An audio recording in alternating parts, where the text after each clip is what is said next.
So I'd like to share some news with us, just to find out what's been happening this week. So firstly, just thank you for your prayers for this past week. We had various things going on, so yeah, thank you for prayers for the leadership meeting yesterday, for the youth, the children's and youth event on Friday night, and the schools event we had here in this room on Wednesday. I don't know if there's any feedback from the schools event. It went well, I think. Yep, that's good. That's good.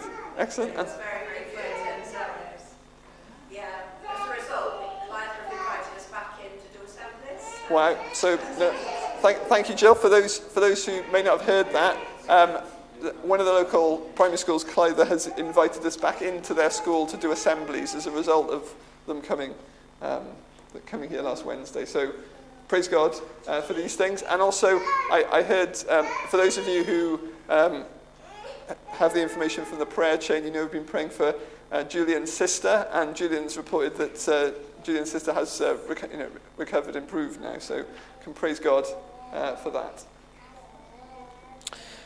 Right, so that's looking back at just some of the things from this past week.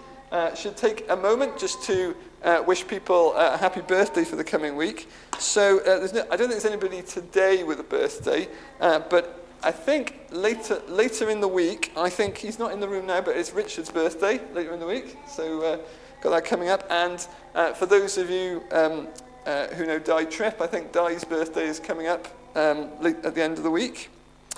And I suppose it would be remiss of me, as we have some in the room who's just very recently had a birthday, to not wish Arvan a happy birthday for, I think it's about a couple of weeks ago. It was I'm not going to say anything other than it might have been a notable one. So happy birthday, Arvan.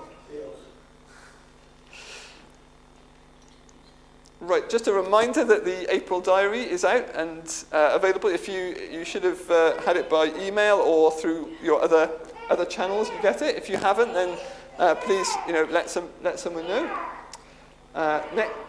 Next, to remind everyone, haven't checked the table. Are there any further newsletters to distribute out there, or are they all done?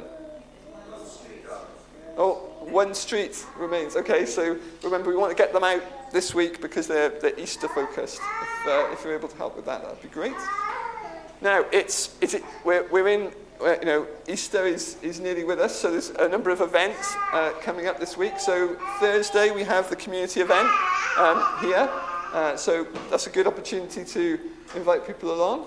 Then the Easter weekend, next weekend, we've got Good Friday service here in the morning with communion, and John will be leading that. Then this time next week we've got Easter Sunday all-age family service. Rich and Steph will be leading that. And then we have a communion service in the evening. I think David is leading that, yeah.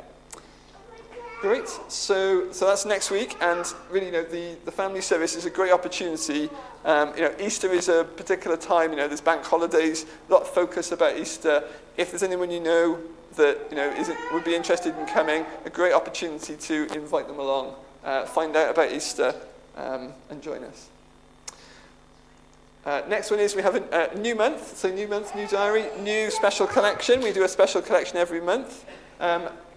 Things that you put in this month will go to Open Doors to help support the persecuted church around the world. That's this month. What else is happening? This is in the diary.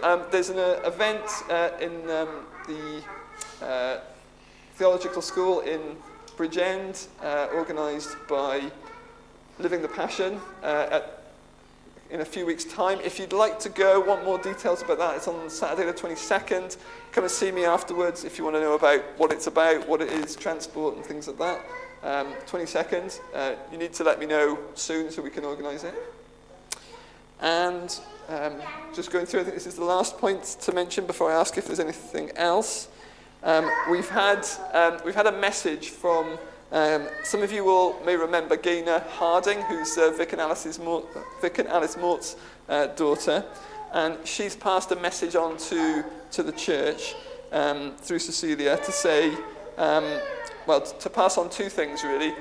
One, that for those of you who know Gaynor's sister Sandra, she reports that Sandra has recently lost her husband and is considering returning to the UK.